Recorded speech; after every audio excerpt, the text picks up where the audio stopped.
The golden age of Hollywood is brought to life in the eyes of the young protagonists in Upas Street, Shocking Spectre, a Botanic Hills detective's mystery. Today we chat with author Sherrill Joseph and explore Universal Studios' Frankenstein franchise. Welcome to Blackbird Writers Presents Author Interviews. I'm Sharon Lynn, and welcome to you, Sherrill.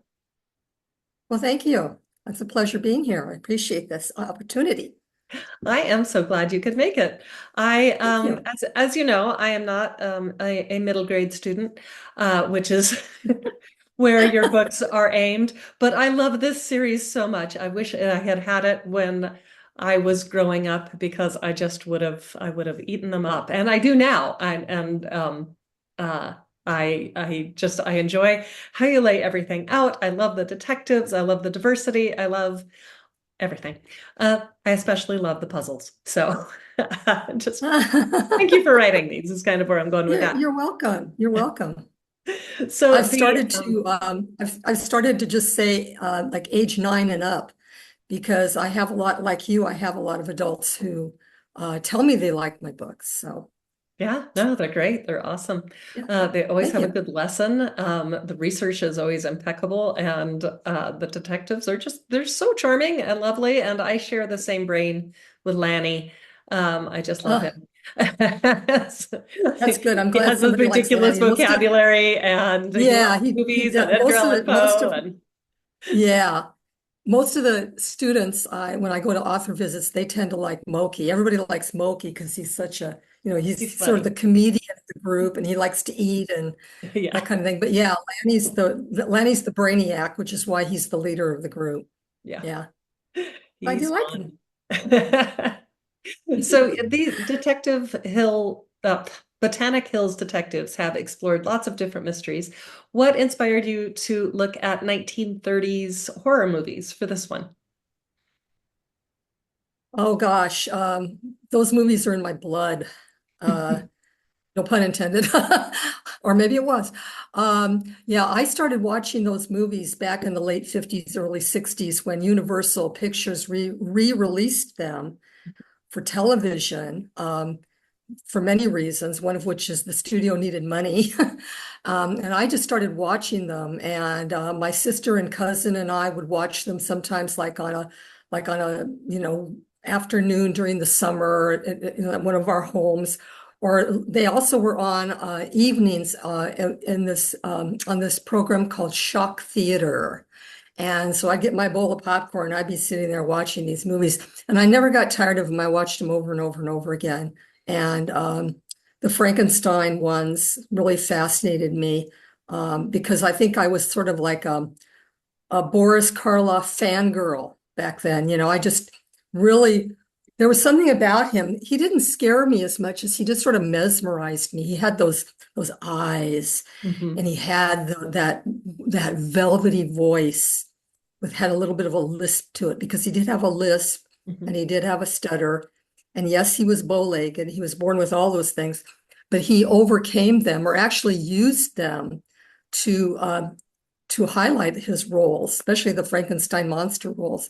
Mhm. And I love the atmosphere and the ambiance of those black and white movies.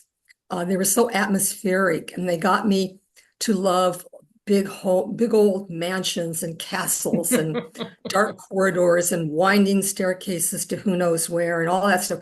So it was sort of a no-brainer that I knew that someday I was going to write a book and it was going to include something about that. Yeah, so much fun. So a Yeah. museum is featured in the story that is based on Frankenstein's laboratory or laboratory. Labor- And Laboratory. there is the Bakken in Minnesota, which is Mhm. based on that. Is there one in California? There isn't one that I know of that was directly directly or indirectly inspired by the movie Frankenstein, like that one was in Minneapolis, Hmm. which I didn't know until recently. That was really fascinating to me. But I think maybe we have something kind of close here in San Diego, in Balboa Park. We have the Reuben H. Fleet Space Theater and Science Center. And it was founded by a man who was an aviation pioneer. and Reuben H. Fleet, and it's an interactive museum like the one in Minneapolis, with like over 100 hands-on science exhibits and that kind of thing.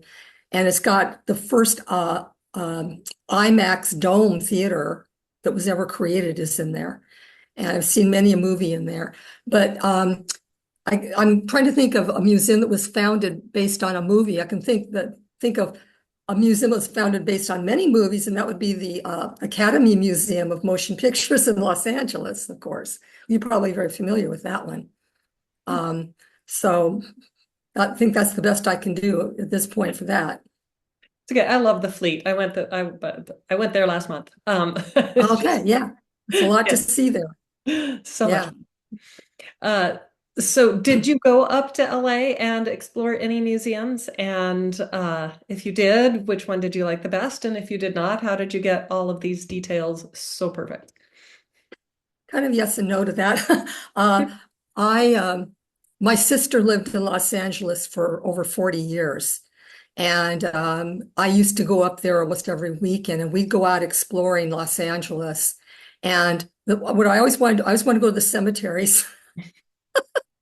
We went to Forest Lawn, we went to Hollywood Forever, places like that. I never got to the one in Culver City. That's where Bela Lugosi's buried. But and Boris Karloff's in England. But anyway, I used to love to go tromp around and find all the stars' graves and that kind of thing. I never got tired of that. My sister kind of tagged along, probably like laughing up her sleeve at me. But anyway, and she'd just drive around the city and she'll over there. Oh, there's where, Cecil B. DeMille used to live. And I mean, it was just amazing. She knew some of the history, but not all of it. I sometimes knew more than she did. I said, "Oh, can you take me to here and here?"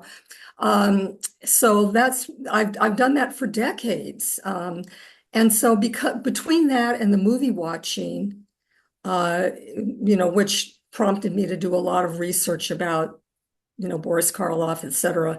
I learned a lot, but I still had to do a lot of research. I didn't go up to LA this time for this research. I just did most of it online or via books. Yeah, well, they are spot on, just perfect. Well, thank you. So Coming from you, that's quite being a film professor as you are, that's quite a compliment. I appreciate it. yes, I do teach film. I teach history of film, and I also teach monster makeup. So I Oh, that is love awesome. So how much you you're a talk Jack about Pierce. You know Jack Pierce. Jack Pierce, exactly. Yeah. Yeah, and Rick Baker and all those guys. Yeah. Well, and yeah, Rick Baker is my personal hero. And Rick Yeah, Baker I was bet he was is. the first makeup artist to get an Oscar, and he got it for American Werewolf in London. So just Hmm. very much that going back to Jack Pierce's Yeah, that monster movie, connection. Universal, and expanding it. Hmm. He had many great things to say about Jack Pierce, Yeah. too. Yeah. So one of the things that I really like about this is that the characters don't shy away from issues and problems. And one of the things that they talk about is racial stereotyping. And especially in old movies, the portrayal of people of color, like Moki and Rainey, are always portrayed as servants. And again, rather than just saying, well, that's bad and we shouldn't watch it, they use it as a learning opportunity to kind of point out this is bad.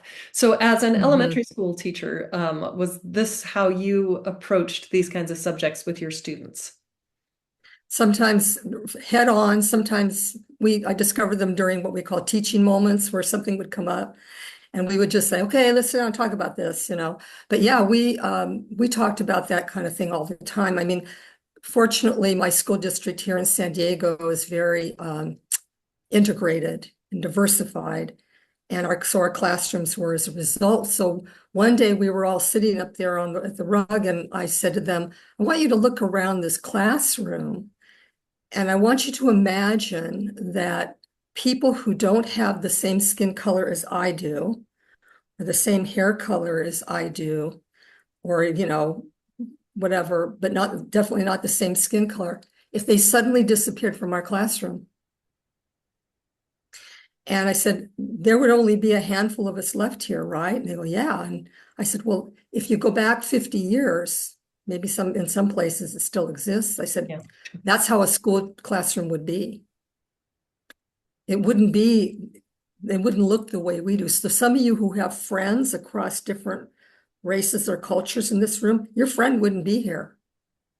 Or you'd be away from your friend who's still in this classroom, because that's how things were. Everybody kind of went to their own schools based on their ethnicity or their races or their color, that kind of thing. I said, but we don't do that. We recognize the value of diversity and that everybody has something to offer. So yeah, we had talks about that quite often. And the kids were amazed by that.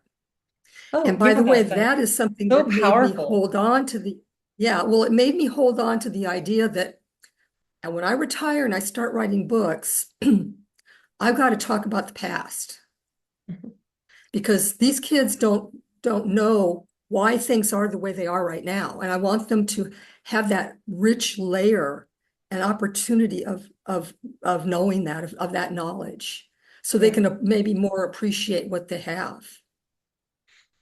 Well, I've forgotten. I think it's Saffron Street talking about the Japanese internment camps. Right. Yeah, Mhm. yeah. That was just it's shame on you, US government.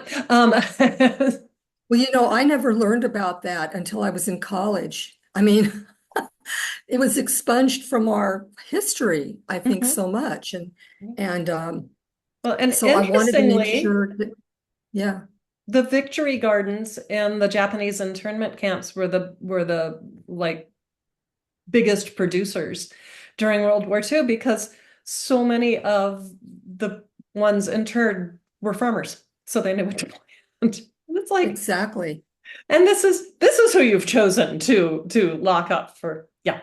Um, Mm-hmm. Mm-hmm. and again, I love how the detectives, they take the information and they run with it. They don't dwell on it. They they don't get all indignant like I am right now. They're just like, that was bad. We should not do that. And they move on. And it's Mm-hmm. really you have a very light touch with it while talking about some kind of in-depth subjects. So um I hope so. I had an adult yesterday, actually, who's read Yuba Street Shocking Spectre, who said to me, do you think kids are going to understand your book? And I said, kids are smarter than you give them credit for. yeah. I said, kids are much more sophisticated in what they want to know and what they do know than perhaps we were at their age. Mhm. But that's something I took away from my teaching career, was that kids are just so smart and little sponges. They want And to that's what they I was gonna want to say, soak and up little stuff. sponges. So I'm trying to give them things to soak up, so that, because just adding those rich layers of history, which is why I call my books Mysteries with a Twist of History, because there's so much in the past that influences what we do now. All those pioneers that Mhm. came before us, who give us what we have now, especially in the film industry, Oh like yeah. special effects, Yeah. which is really highlighted in Yuba Street Shocking Spectre. Yeah. Yeah. Very, very, very fun. Thanks. Yeah. Thank Just you. the I had makeup, fun with it the too. special effects, the acting, all of it is just so much fun. Thank you. Thank you. So it's fun and it is accurate. So there is quite a lot in these books that is fact-based. However, you do make up the setting, which is this little village of Llanfair, which is Welsh, Hmm. and it gives us an Hmm. opportunity to learn all kinds of Welsh customs, and Right. which I was one of those things where I was like, stop and look this up. It's like, what's a ghost candle? Um, Yeah. um, Those really are a real thing. Corpse yeah, candles are a real I thing. discovered that. I'm like, she does great Yeah. research. So To why my did you delight, I choose discovered a they were Welsh? real. Why did you choose a Welsh village? Couple reasons. One is that I'm part Welsh, so I wanted to explore a little bit more of my heritage. Um, I'm everything, you in the UK, I'm English, I'm Scottish, I'm Irish, and Welsh. And the Welsh part is the part I knew the least about. So I decided, hey, I can explore my culture a little bit. I have like a sixth or seventh time great grandfather who was actually born in Wales or something like that and lived there. So I guess that's where it comes from. But the other reason was because I know the Wolfman, the Universal Wolfman movies were based in Wales Mhm. and in a little town called Llanwelly, which, by the way, it's not really pronounced that way. It's the LL is very different sounding in Yeah. Welsh, but don't even ask me how to pronounce it. It's very difficult. But Llanwelly, whatever. So I thought that will help if, for kids or adults who know the Wolfman franchise might pick up on that Welsh thing. So that's why those are the couple of reasons why I did that. Yeah, it's well, and there is a town in California that's like a little Dutch town that's just like completely that. So it's not like Well, California doesn't have towns that just have a different culture all around. yeah, I think you're thinking of Solvang. I am. Is it Dutch? Yeah. And the Welsh actually settled in California in the 1900s. So that part was very true in the book that uh, up in the LA area. I just moved them to the east a bit from my from my imaginary village. Yeah, well, it's a fun village. So Yeah, I think so. you just mentioned the Wolf Man, and at the beginning of the book, you kind of assign some homework of fantastic homework, the best kind of homework, which is watching a series of movies. So just tell us about your choices and why. Well, I chose the three Frankenstein movies plus House of Frankenstein. And then the Wolfman movie, all those five, because they're basically the answers to the Easter eggs. There's elements in them. And if you watch those movies, and if you're aware of those movies, especially if you watch them right before you like, do a binge watching of those movies before you read the book, you'll probably catch them like, the Red Tea Kettle Cafe. You might catch that right away. I'm not going to say what that is in case somebody's listening who hasn't read the book. Well, But here they are. I was always mesmerized by that cafe from one of those movies. So I thought, what a perfect place to make it their main stop for food in the book. So a follow-up question too, how do the movies relate to all of these Easter eggs that are buried in the book? And for this book, why did you choose Easter eggs as the puzzle for your reader?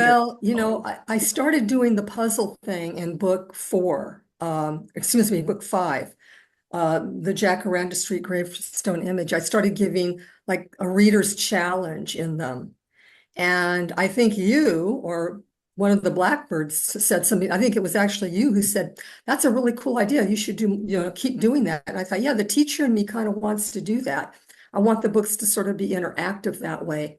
And about a year or so ago, I started learning this term Easter egg. I'd never heard of it before outside of the Christian holiday. And I did research on it. I thought, oh, those are really fun. And then discovered in Disney movies, they're just everywhere in Disney movies. And I thought kids probably might know that. And so that's why I chose them. And of course, it was logical that I would use the movies as the Easter eggs to tie those into to that feature. It's very fun. Very fun. Thanks. Yeah, I love the puzzles. I love the interactiveness of them. Like I said, I wish I had them. I wish I had them my whole life.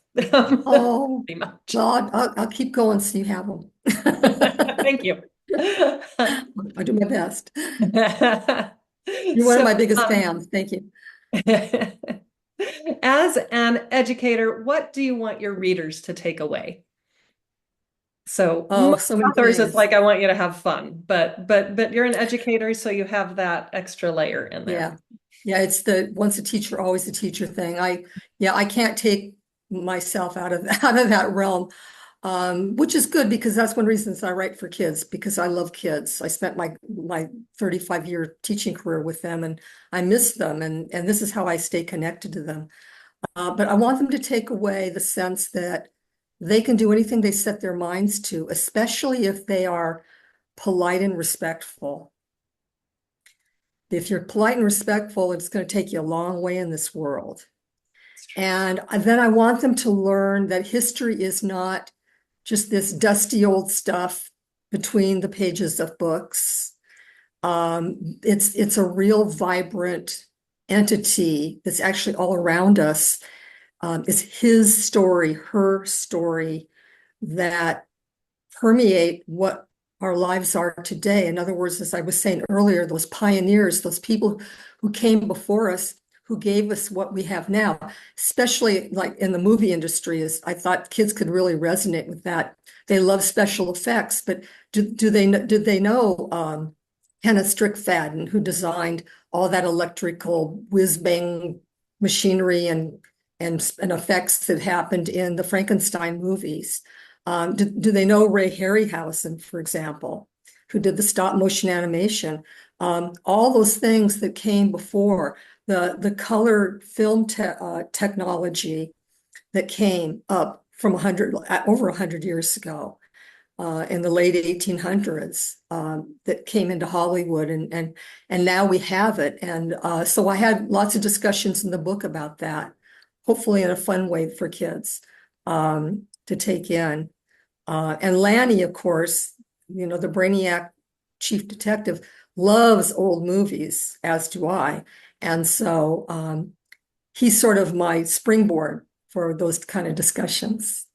Yeah. Well, speaking of Easter eggs and Disney, and you just mentioned Ray Harryhausen, who did, Jason and the Argonauts and all Oh, that yeah. stop motion. In Monsters Inc., the restaurant that they go to, that Mike is going to take his girlfriend to, is Harryhausen's. So it's Oh, I just love that. See, that's an Easter egg. That's an right. Easter That is an egg. Easter egg. Yep. That's an Easter egg. And so people, those are like, those little clues for loyal fans. Like, oh, Mhm. I know that. So Which Which is what yeah. I do the whole movie. I'll be like giggling. My daughter will lean over. Yeah. She's like, what? Yeah. It's like, Easter egg, Easter egg. Easter egg, I got it. That's great. I love it when that happens. Okay, so what is next for the Botanic Hills detectives? Next is book 7, which is going to be called Macadamia Street Hidden Skeleton. Ooh. And this will be a mystery, of course, with this twist of history. The twist of history is going to be the British author Daphne du Maurier, who wrote Rebecca, Frenchman's Creek, My Cousin Rachel, Jamaica Inn, etc. It's not going to be so much about her this time, but the kids are going to travel to Cornwall, which is where a lot of my ancestors starting from my great grandparents up came from on both sides of the family. And I've been there. And so I decided, and I like Daphne du Maurier, so I decided to read a biography about her in preparation for this book. And I'll tell you, every time I read a biography about somebody connected to my book, I find a little interesting tidbit. I found something really fascinating in her book. It had to do with an estate she lived on that she rented for over 25 years of her life in Cornwall. And she discovered something there. And that gave me the kernel for the mystery of this next book. Oh, So it will that's be out in October of 2025. and when will Upas Street be out? October, late September, early October this year. So Okay, very soon, about 1 month away. excellent. Mhm. And then where can our fans find you? Oh, I'm all over the internet, social media. I'm on Facebook, Twitter, Twitter X, Instagram, of course, blackbirdwriters.com. You can find me there. My website, sherrilljoseph.com, with links to all my books. So you can buy my books at your very favorite bookstore, including indie bookstores. Um, and I'm also on Subscript. I have my own account as well as one attached to Blackbird. So those are where I hang out. All right. Wonderful. Well, thank you so much for writing these books and then also for chatting with me about them. And thank you all for watching Blackbird Writers Presents Author Interviews. Yes, thank you. Thank you so much.